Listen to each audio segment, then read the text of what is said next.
7 ವರ್ಷಗಳಿಂದ ಪ್ರತಿಕ್ರಿಯೆಯೇ ನೀಡಿಲ್ಲ, ಬರೀ ತೊಂದರೆನೇ ಕೊಡ್ತಾ ಇದೆ. ಅದ್ರ ಬಗ್ಗೆ ನಾನು ಸವಿಸ್ತರವಾಗಿ ತಿಳಿಸ್ತೀನಿ. ಏನು ಸರ್, ನಾನು ವಿಷ್ಣು ಸೇನಾ ಸಂಘಟನೆ ರಾಜ್ಯಾಧ್ಯಕ್ಷರು ರಾಜು ಗೌಡ, ಟ್ರಸ್ಟ್ನ ಸಂಸ್ಥಾಪಕ ಅಧ್ಯಕ್ಷರು, ನಮ್ಮ ಟ್ರಸ್ಟ್ನ ಅಧ್ಯಕ್ಷರು ಶ್ರೀಧರ್ ಮೂರ್ತಿ, ಗೌರವಾಧ್ಯಕ್ಷ ನಾರಾಯಣ್ ಸರ್, ಮಹಿಳಾ ಅಧ್ಯಕ್ಷರು ನಮ್ಮ ಸ್ನೇಹ ರಶ್ಮಿ ಸಾರಂಗ್ ಅವರು.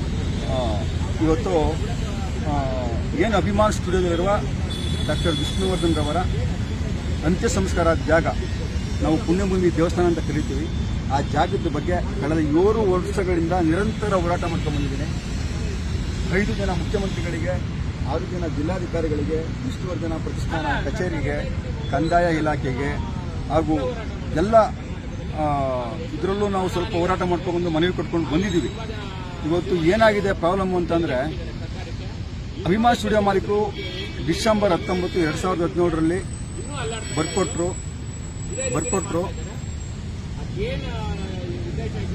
2018ರಲ್ಲಿ ಶಿವಮೂರ್ತಿ ಜಿಲ್ಲಾಧಿಕಾರಿಗಳಾಗಿರ್ತಾರೆ, ಅವರು ಸರ್ವೆ ಮಾಡಿದ ದಾಖಲೆಗಳನ್ನ ನಮ್ಮ ವಿಷ್ಣು ಸೇನಾ ಸಂಘಟನೆಗಳಿಗೆ ಪೋಸ್ಟ್ ಮುಖಾಂತರ ಕಳಿಸ್ತಾರೆ. ನಾನು ಮುಖ್ಯಮಂತ್ರಿ ಕುಮಾರಸ್ವಾಮಿ ಅವರಿಗೆ 2 ಮನವಿ ಕೊಟ್ಟಿರ್ತೀನಿ, ದೇವೇಗೌಡರು ಕೊಟ್ಟಿರ್ತೀನಿ. ಆ ನಮ್ಮ ಮನವಿಗೆ ಸ್ಪಂದಿಸಿದ ಮುಖ್ಯಮಂತ್ರಿಗಳು ಹಾಗೂ ಜಿಲ್ಲಾಧಿಕಾರಿಗಳು ಸರ್ವೆ ಮಾಡಿದ ದಾಖಲೆಗಳನ್ನ ಬಿಡುಗಡೆ ಮಾಡ್ತಾರೆ. ಅಷ್ಟು ಕೆಲಸ ಆಯಿತು. ಆಮೇಲೆ ಅದು ರಿಜಿಸ್ಟರ್ ಮಾಡೋಕ್ಕೆ ಯಾವುದೇ ಜಿಲ್ಲಾಧಿಕಾರಿಗಳು ಮನಸ್ಸು ಕೊಟ್ಟಿಲ್ಲ. ಕಾರಣ ನಿಮಗೆ ಗೊತ್ತು, ಮೈಸೂರಿನ ವಿಷ್ಣು ಸ್ಮಾರಕ ಇನ್ನೂ ಲೋಕಾರ್ಪಣೆಯಾಗಿರಲಿಲ್ಲ. ಅದು ಒಂದು ತಡೆ ಆಯಿತು ನಮಗೆ. ಆದ್ರೂ ಅಂತ್ಯ ಸಂಸ್ಕಾರ ಆಗಿದ್ದಕ್ಕೆ ನಾವು ನಿರಂತರವಾಗಿ ಆ ಇಲಾಖೆಗೆ ಸಂಬಂಧಪಟ್ಟ ನನ್ನ ಮನವಿ ಕೊಟ್ಕೊಂಡು ಬರ್ತಾನೆ ಇದೆ, ಫಾಲೋ ಅಪ್ ಮಾಡ್ತಾನೆ ಇದೆ. ಈ ನಡುವೆ 2018ರಲ್ಲಿ ಮತ್ತೆ 2000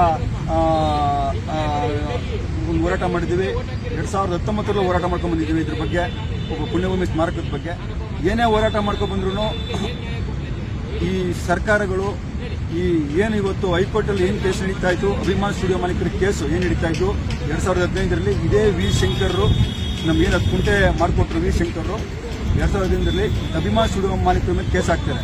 ಕೇಸ್ ಹಾಕೋದ ಕಾರಣ ಇಷ್ಟೇ, 2009ರಲ್ಲಿ ಏನು ಡಾಕ್ಟರ್ ವಿಷ್ಣುವರ್ಧನ್ ಅವರು ದೈವಾಧೀನರಾದರು, ಅವತ್ತಿಂದ ಇವತ್ತಿನವರೆಗೂ ನಾವು ತೊಂದರೆನೇ ಅನುಭವಿಸ್ತಾ ಇದ್ದೀವಿ. ಅವತ್ತು ಏನು ದೈವಾಧೀನರಾದ ಜಾಗ, ಅಂತಿಮ ಸಂಸ್ಕಾರ ಜಾಗ, 3 ಬಿಜೆಪಿ ಸರ್ಕಾರ 3 ಮುಖ್ಯಮಂತ್ರಿಗಳ ಕಂಡು ಸಮಸ್ಯೆ ಬಗೆಹರಿಸಕ್ಕಾಗಿಲ್ಲ. ಸಿದ್ದರಾಮಯ್ಯನವರು ಬಂದರು 2015ರಲ್ಲಿ, ಅವರು ಸಹ ಸಮಸ್ಯೆ ಬಗೆಹರಿಸಕ್ಕಾಗ್ದೇನೆ ತಗೊಂಡು ಮೈಸೂರಲ್ಲಿ ಜಾಗ ಕೊಟ್ಟರು. ಸ್ಮಾರಕ ಜಾಗ ಕೊಡೋಕ್ಕೆ ಅಭಿಮಾನ್ ಸ್ಟುಡಿಯೋ ಮಾಲೀಕರು ತುಂಬ ತೊಂದರೆ ಕೊಟ್ಟರು, ಸ್ಟೇಗಳು ತಂದರು. ಆಮೇಲೆ ಏನು ಮಾಡಿದ್ರು, ವಿ ಶಂಕರ್ರು ಇವು 10 ಎಕರೆ ಮಾರ್ಕೊಂಡು ಅಭಿವೃದ್ಧಿ ಪಡಿಸಿಲ್ಲ ಅಂತ ಅವ್ರ ಮೇಲೆ 2 ಪ್ರಕರಣಗಳನ್ನ ದಾಖಲೆ ಮಾಡ್ತಾರೆ 2015ರಲ್ಲಿ. ಆಮೇಲೆ ತಿರ್ಗಾ ಅದೆಲ್ಲ ಬರ್ಕೊಡ್ತಾರೆ, ಏನೂ ಇಲ್ಲ ಅಂತ. ಅದಾದ್ಮೇಲೆ ತಿರ್ಗಾ ಏನಾಗುತ್ತೆ, 2 ಎಕರೆ ತಗೊಳ್ಳೋಕ್ಕೆ 2.3 ಎಕರೆ ತಗೊಳುತ್ತೆ ಈ ಸರ್ಕಾರಗಳು ಮಾಡಿದ್ದ ವೈಫಲ್ಯ ಒಂದಲ್ಲ ಎರಡಲ್ಲ. ಅವ್ರು ತಿರ್ಗಾ ಸ್ಟೇಗ ಮಾಡ್ತಾರೆ. ಭಾರತೀಯ ವಿಷ್ಣುವರ್ಧನ್ ನಾನು ಕಾಲ ಅಂತಾರೆ, ಅಲ್ಲಿಗೆ ಮುಗೀತು. 2016ರಲ್ಲಿ ಸಿದ್ದರಾಮಯ್ಯ ಜಾಗ ಕೊಡ್ತಾರೆ ಮೈಸೂರಿನಲ್ಲಿ 5.5 ಎಕರೆ ಅಲ್ಲಿ ಜಾಗ ಕೊಡ್ತಾರೆ. ಅದು ಅಲ್ಲಿ ಒಂದು ಹಂತ ಮುಗೀತು. ಸ್ಮಾರಕ ಸರ್ಕಾರದಿಂದ ಸ್ಥಳಾಂತರ ಆಯಿತು. ಸ್ಥಳಾಂತರ ಅಂದ್ರೆ ಸ್ಮಾರಕ ಅಷ್ಟೇ, ಪುಣ್ಯಭೂಮಿ ಅಲ್ಲೇ ಇದೆ, ಏನೂ ಇಲ್ಲ. ಅದು ಸ್ಮಾರಕ ಸರ್ಕಾರದಿಂದ ಮಾಡೋ ಸ್ಮಾರಕ ಸ್ಥಳಾಂತರ ಆಯ್ತು ಅಷ್ಟೇ, ಪುಣ್ಯಭೂಮಿ ಅಲ್ಲೇ ಇದೆ. ಇವಾಗ ನಮ್ಗೆ ಏನು ತೊಂದರೆ ಇದೆ ಅದ್ರ ಬಗ್ಗೆ. ನಾವು ಯಾವಾಗ ಅಲ್ಲಿ ಸ್ಥಳಾಂತರ ಆದಮೇಲೆ ನಾನು ಅಭಿಮಾನ್ ಸ್ಟುಡಿಯೋ ಮಾಲೀಕರ ಹತ್ರ ನಾನು ಸ್ವಲ್ಪ ಚೆನ್ನಾಗಿದ್ದೆ, ಹಾಗಾಗಿ ನಾನು ಅವ್ರ ಹತ್ರ ಮಾತಾಡಿ ಇದ್ರ ಬಗ್ಗೆ ಏನಾದ್ರು ಒಂದು ನೀವು ಮಾಡ್ಕೊಡ್ಬೇಕು. ಕಲಾವಿದ್ರ ಕುಟುಂಬ ಸ್ಮಾರಕ ಮಾಡೋಕ್ಕಂತೂ ಜಾಗ ಕೊಟ್ಟಿಲ್ಲ 2 ಎಕರೆ, ಅಟ್ಲೀಸ್ಟ್ ಒಂದು ದಾನವಾಗಿ ನಾವು ಪೂಜೆ ಮಾಡ್ಕೊಂಡು ಹೋಗೋಕ್ಕೆ ನಾನು ಅವ್ರ ಹತ್ರ ಕಾಡಿ ಬೇಡಿ ಅವ್ರ ಕಾಲು ಕಟ್ಟಿದ್ದೀನಿ, ಅವ್ರ ಕೈ ಮುಗಿದಿದ್ದೀನಿ. ನಾವು ದಾನವಾಗಿ ಕೊಡ್ತೀವಿ ಗೌಡ್ರೆ, ನೀವು ಸರ್ಕಾರದ ಹತ್ರ ಮಾತ್ರ, ನಾವು ಸರ್ಕಾರದ ಹತ್ರ ಮಾತಾಡೋದು, ನೀವು ಮಾತಾಡ್ಕೊಳ್ಳಿ ಅಂತಾರೆ. ನಾನು ಸನ್ಮಾನ್ಯ ವಿ ಶಂಕರ್ ಅವರ ಕೇಸ್ ಹಾಕಿರೋದ್ರಿಂದ ನಾನು ಅವ್ರ ಕೈ ಕಟ್ಟು ಕಾಲು ಮುಗಿದು ಬೇಡ್ಕೊಂಡು ಅವ್ರ ಹತ್ರ ಸುಮಾರು 6 ತಿಂಗಳ ಸತತ ಇಬ್ಬರು ನಡುವೆ ಸಂಪರ್ಕ ಸಾಧಿಸಿ ಸಂಧಾನ ಮಾಡಿ ಕಡೆಗೆ ಡಿಸೆಂಬರ್ 19ಕ್ಕೆ ಅಭಿಮಾನ್ ಸ್ಟುಡಿಯೋ ಮಾಲೀಕರು ಬರ್ತಾರೆ, ಜಿಲ್ಲಾಧಿಕಾರಿಗೆ ಬರ್ಕೊಡ್ತಾರೆ. DC ಅವರು ಡಿಸೆಂಬರ್ 15ಕ್ಕೆ ಒಂದು ಸರ್ವೆ ಮಾಡ್ಕೊಂಡೆಲ್ಲ ಹೋಗಿ ಅಲ್ಲಿ ಸ್ಥಳ ಪರಿಶೀಲನೆ ಮಾಡಿ ತಹಸೀಲ್ದಾರ್ ಮತ್ತು ಸರ್ವೇರ್ಗಳೆಲ್ಲ ಏನು 50 ಅಡಿ ಮೇನ್ ರೋಡಿಂದ 150 ಅಡಿ ಅಗಲ 50 ಅಡಿ ಸರ್ವೆ ಮಾಡಿ ಎಲ್ಲ ಮಾಡಿ ಹೋಗ್ತಾರೆ. ಇಷ್ಟೆಲ್ಲ ಕೆಲಸಗಳು ಎಲ್ಲವೂ ಆಗಿತ್ತು, ಯಾವುದೇ ತೊಂದರೆ ಇರಲಿಲ್ಲ. ಆದರೆ ನಮಗೆ ಏನು ತೊಂದರೆ ಆಯ್ತು ಅಂದರೆ, ಈ ಸ್ಮಾರಕ ಯಾವಾಗ ಲೋಕಾರ್ಪಣೆ ಆಗಿ ನಮಗೆ ತೊಂದರೆ ಆಗ್ತಾ ಬಂತು. ಪರವಾಗಿಲ್ಲ, ರೆಕಾರ್ಡ್ ಆಗಿತ್ತು, ಬರ್ಕೊಟ್ಟಿದ್ರು, ಸರ್ವೆ ಮಾಡಿದ್ರು, ಎಲ್ಲ ಬಿಡುಗಡೆ ಆಗಿತ್ತು. ವಿ ಶಂಕರ್ರು ನಮಗೆ ಒಂದು ಸಮಾಧಾನ ಸಂಗತಿ ಹೇಳ್ತಾರೆ. ಯಾಕೆಂದರೆ ಭಾರತೀಯ ವಿಷ್ಣುವರ್ಧನ್ ಅವರು ಫೋನ್ ಮಾಡಿ, ನೀವು ಸ್ಮಾರಕ ಅಭಿಮಾನ್ ಸ್ಟುಡಿಯೋದಲ್ಲೂ ಮಾಡಿಕೊಟ್ಟಿಲ್ಲ, ಮೈಸೂರಲ್ಲಿ ಜಾಗ ಕೊಟ್ಟು ಅದೂ ಹೈಕೋರ್ಟ್ಗೆ ಹೋಗಿದೆ, ನೀವು ಇಲ್ಲಿ ಏನು ಮಾಡ್ತಾ ಇದ್ದೀರಿ? ಅಭಿಮಾನಿಗಳು ಬರ್ತಾರೆ, ಅವ್ರದ್ದೇನು ತಪ್ಪಿಲ್ಲ. ನಮ್ಮದಾದ್ಮೇಲೆ ಸ್ಮಾರಕ ಲೋಕಾರ್ಪಣೆ ಮಾಡಿಕೊಡಿ ಅಂತ ವಿ ಶಂಕರ್ಗೆ ಹೇಳ್ತಾರೆ. ವಿ ಶಂಕರ್ ನಂಗೆ ಕರೆಸ್ಕೊಂಡು ಒಂದು ಸಮಾಧಾನ ಮಾತಾಡಿ, ನೋಡಪ್ಪ ನಿಂಗೆ 10 ಕುಂಟೆ ಫಿಕ್ಸು, ರೆಕಾರ್ಡ್ ಆಗಿದೆ, ಗೌರ್ಮೆಂಟ್ ರೆಕಾರ್ಡ್ ಆಗಿದೆ, ಹಾಗಾಗಿ ನೀವೇನೋ ಭಯಪಡೋ ಅಗತ್ಯ ಇಲ್ಲ, ಸ್ವಲ್ಪ ಲೇಟ್ ಆಗುತ್ತೆ, ವೆಯ್ಟ್ ಮಾಡು ಅಂತ ಹೇಳಿರ್ತಾರೆ. ನಾನು ಅವರ ಮಾತು ಗೌರವ ಕೊಟ್ಟು, ನಾನು ಯಾವುದೇ ಒಂದು ಯಾವುದೇ ಅಧಿಕಾರಿಗಳಿಗಾಗಲಿ ಮುಖ್ಯಮಂತ್ರಿಗಳಿಗಾಗಲಿ ಜಾಸ್ತಿ ಒಂದು ಪವರ್ಫುಲ್ ಆಗಿ ನಾನು ಏನು ಮಾಡೋಕ್ಕೆ ಹೋಗಲ್ಲ, ಬರೀ ಮನವಿ ಕೊಟ್ಕೊಂಡು ಫಾಲೋ ಮಾಡ್ಕೊಂಡು ಬರ್ತಾ ಇರ್ತೀನಿ. ಇವತ್ತು ಮನವಿ ಕೊಟ್ಕೊಂಡ್ಬಂದಕ್ಕೆ ಅಭಿಮಾಷಣ ಮಾಲೀಕರು ಚೆನ್ನಾಗಿದ್ದಕ್ಕೆ ಇಲ್ಲಿಗಂಟು ಕಾರ್ಯಕ್ರಮಗಳು ಚೆನ್ನಾಗಿ ನಡ್ಕೊಂಡು ಬಂತು. ಏನು ಕಳೆದ ಡಿಸೆಂಬರ್ 2020ರಲ್ಲಿ ಅಭಿಮಾನ ಸ್ಟುಡಿಯೋ ಮಾಲೀಕರು ಅವರು ಇದ್ದಕ್ಕಿದ್ದಂಗೆ ಅಭಿಮಾನಿಗಳ ಇರ್ಬೋದು, ನಮ್ಮ ಮೇಲೆ ಇರ್ಬೋದು, ಇದ್ದಕ್ಕಿದ್ದಂಗೆ ಅವರು ಚೇಂಜ್ ಆಗ್ತಾರೆ. ನಾವು ಬರ್ಕೊಟ್ಟಿಲ್ಲ ಅಂತ ಹೈಕೋರ್ಟಲ್ಲಿ ಹೇಳ್ತಾರೆ. ನಾನು ಅವ್ರ ಹತ್ರ ಮಾತಾಡ್ತೀನಿ, ಏನು ಸರ್ ಬರ್ಕೊಟ್ಟಿದ್ದೀರಲ್ಲ, ನಾನು ನಿಮ್ಗೆ ಕೊಡ್ತೀನಿ ಅಂತ ಹೇಳಿದೀವಿ ರೀ. ಅದು ಕೇಸ್ ನಮ್ಗೆ ನಡೀತಾ ಇದೆ, ಸರ್ಕಾರದ ನಮ್ಮದು. ಈಗ 10 ಗುಂಟೆ ಇವತ್ತು ಏನು ಸಂಬಂಧ, ಅದು 10 ಗುಂಟೆ ಬೇರೆ ಅಂತಾರೆ. ಹೆಂಗೆ ಸರ್ ನೀವು ಸರ್ಕಾರಕ್ಕೆ ಬರ್ಕೊಟ್ಟಿರೋದು, ನನಗೆ ಬರ್ಕೊಟ್ಟಿರೋದು ಸರ್ಕಾರಕ್ಕೆ ಬರ್ಕೊಟ್ಟಿದ್ದೀರಿ, ಅದು ಕೋರ್ಟಲ್ಲಿ ಒಪ್ಕೊಳ್ಳಿ ಅಂತ ನಾನು ವಾದ ಮಾಡ್ತೀನಿ. ಅವ್ರಿಗೂ ನಮ್ಗೆ ಸ್ವಲ್ಪ ಮಾತುಕತೆ ನಡೆಯುತ್ತೆ. ನೀವು ಕೋರ್ಟ್ಗೆ ಹೋಗಿಬೇಕಾದ್ರೆ ನೀವು ಹೇಳ್ದಂಗೆಲ್ಲ ಕೇಳೋಕ್ಕಾಗಲ್ಲ ಅಂತಾರೆ.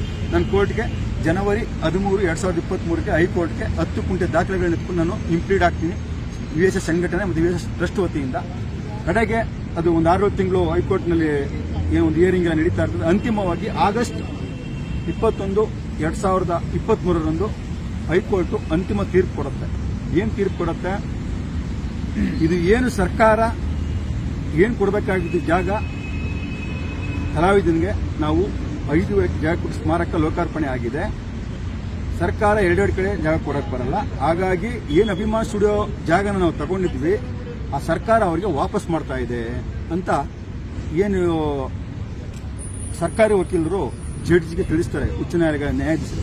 ಆಗ ನ್ಯಾಯಾಧೀಶರು ಸುಮಾರು 3 ಗಂಟೆಗಳ ಒಂದು ಚರ್ಚೆ ಮಾಡ್ತಾರೆ.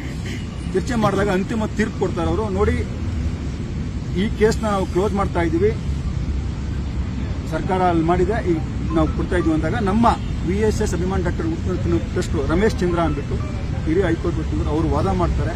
ನೋಡಿ ಆಯಿತು, ನೀವು ಜಾಗ ಕೊಡಿ, ಅವ್ರದ್ದು ನಮ್ದೇನು ಅಭ್ಯಂತರ ಅಲ್ಲ. ಆದರೆ ಅಭಿಮಾನ ಸ್ಟುಡಿಯೋ ಮಾಲೀಕರು ಬರ್ಕೊಟ್ಟಿರೋ ದಾಖಲೆಗಳನ್ನ ತೋರಿಸ್ತಾರೆ, ಮತ್ತೆ ಸರ್ಕಾರ ಸರ್ವೆ ಮಾಡಿರೋ ದಾಖಲೆಗಳನ್ನ ಮನೆ ನ್ಯಾಯಾಧೀಶರಿಗೆ ತೋರಿಸ್ತಾರೆ. ಅವರು ಕುಲಂಕುಷವಾಗಿ ಚರ್ಚೆ ಮಾಡಿ ಪರಿಶೀಲನೆ ಮಾಡಿ ದಾಖಲೆಗಳನ್ನ ಅವರು ಒಂದು ಜಡ್ಜ್ಮೆಂಟ್ ಕಾಪಿ ಕೊಡ್ತಾರೆ. ಈ ಕೇಸ್ನ ನಾವು ಇಲ್ಲಿಗೆ ಮುಕ್ತಾಯಗೊಳಿಸ್ತಾ ಇದ್ದೀವಿ. ನೀವು ಏನು ಸರ್ಕಾರ ಸರ್ವೆ ಮಾಡಿರೋದು, ಅಭಿಮಾನ ಬರ್ಕೊಟ್ಟಿರೋದು, ನೀವು ಸರ್ಕಾರದ ಹತ್ರ ಸಮಸ್ಯೆ ಬಗೆಹರಿಸ್ಕೊಳ್ಳಿ ಅಂದ್ಬಿಟ್ಟು ಆ ಜಡ್ಜ್ಮೆಂಟ್ ಕಾಪಿಲಿ ಅದನ್ನ ಉಲ್ಲೇಖ ಮಾಡಿ ಹೈಕೋರ್ಟ್ ಜಡ್ಜ್ಮೆಂಟ್ ಆದೇಶ ಹೊರಡಿಸುತ್ತೆ, ಸಮಸ್ಯೆ ಬಗೆಹರಿಸ್ಕೊಳ್ಳಿ. ಅಲ್ಲಿಂದ ಇಲ್ಲಿವರೆಗೂ ನಾನು ಹೈಕೋರ್ಟ್ ಏನು ನಮಗೆ ನಿರ್ದೇಶನ ಕೊಟ್ಟಿತ್ತು, ಹೈಕೋರ್ಟ್ ನಮ್ಗೆ ಏನು ನಿರ್ದೇಶನ ಕೊಟ್ಟಿತ್ತು 10 ಗುಂಟೆ ಉಲ್ಲೇಖ ಮಾಡಿ ನಾವು ಆ ದಾಖಲೆಗಳನ್ನ ಇಟ್ಕೊಂಡು ನಾವು ಮುಖ್ಯಮಂತ್ರಿಗಳಿಗೆ ಮತ್ತೆ ವಿಷ್ಣುವರ್ಧನ ಪ್ರತಿಷ್ಠಾನಕ್ಕೆ ಮತ್ತೆ ಜಿಲ್ಲಾಧಿಕಾರಿಗಳಿಗೆ ಎಲ್ರಿಗೂ ಮನವಿ ಕೊಡ್ತೀವಿ. ನಮಗೆ ಸಮಸ್ಯೆ ಬರೆಸಿ ಹೈಕೋರ್ಟ್ ಹೇಳಿದೆ ನೀವು ಸಮಸ್ಯೆ ಬಗೆಹರಿಸ್ಕೊಳ್ಳಿ. ಹಾಗಾಗಿ ನಮ್ಗೆ ಹೈಕೋರ್ಟ್ ನಮ್ಗೇನು ಹೇಳಿತ್ತು 7ರಲ್ಲಿ ನೋಡಿ 7ರಲ್ಲಿ ಏನು ಹೇಳಿದೆ ಅಂದರೆ 12/10 ಅವ್ರು ಬರ್ಕೊಟ್ಟಿರೋದು ಒಂದು ಏನು ಬರ್ಕೊಟ್ಟಿರೋ ಅಭಿಮಾನ